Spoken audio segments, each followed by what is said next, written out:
This is your End Times News Update. Apparently, we live in an upside down world where the US could join the British Commonwealth. As we can see, President Trump liked the idea of the United States joining the British Commonwealth after a report claimed that King Charles III would make an offer. And apparently, Trump loves King Charles. Kiss the ring. Trump posted that on his Truth Social account on Friday morning while linking to an article citing a Daily Mail report that said the monarch would secretly offer the US associate membership in the Commonwealth during Trump's second state visit to Britain. And to this idea, Trump said, "Sounds good to me."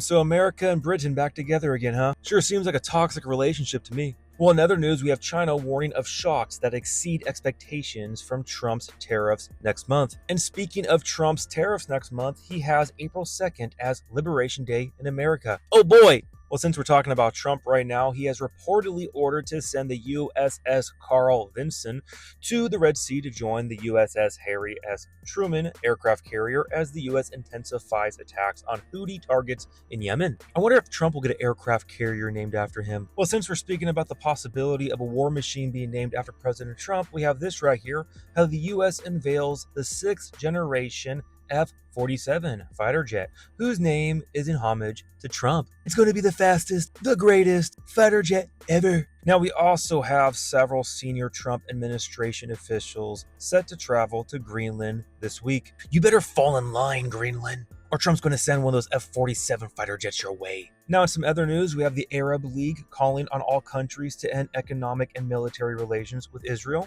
While we also have Yemen's Houthis threatening all airlines flying to Israel's largest international airport. Not to mention how we have Turkey saying that it will boycott all diplomatic relations with Israel. It will force all members of the OIC to cut all relations with Israel due to its genocide in Gaza. Zechariah chapter 12 and chapter 14, anybody? The stage is being set right in front of our eyes.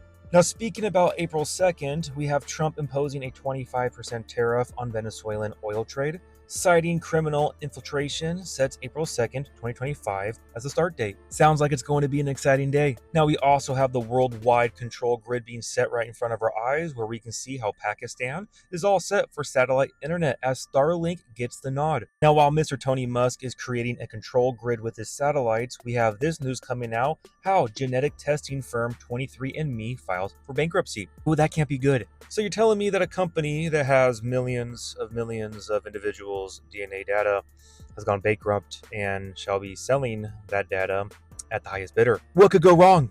But hey, don't worry, I'm sure there's no correlation between that article and this one right here, how humans are becoming dumber. Well, good thing that Trump is dismantling the public of education. That way he can implement AI teachers, as we can see this right here, how Texas private schools use a new AI tutor, rockets student test scores to top 2% in the country. I said it before and I will say it again. This right here is the agenda. Now, we also have Turkish riot police clashing with anti-Erdogan protesters, while we also have the Iranian president saying that so many things are happening at once that sometimes I have no idea what's going on. Hey, I'm not alone. Now, we also had Ukraine railways hit by a multi-level cyber attack. I wonder if there's any correlation with this right here, how Trump says a rare earth deal has been reached with Ukraine and will be signed shortly. Now, we also have the Federal Reserve posting a loss of $77.6 billion in 2024. I don't understand. Can't they just print that loss out of thin air? While apparently some European central banking officials weigh in if they can rely on the Federal Reserve for dollars in times of market stress. Yeah, I'm sure everything's fine, guys. Nothing to see here. And with that being said, guys, clearly we can see things are escalating, but we continue to focus our eyes upon the Lord. And we understand that everything down here is temporary, but we have the hope and the joy laid up in heaven. So that is where we keep our eyes and our mind on while we navigate this world living by faith and not by sight, loving God and loving others, working on our own heart posture, guys. So with that, I love you all so much. God bless. Remember, the just shall live by faith.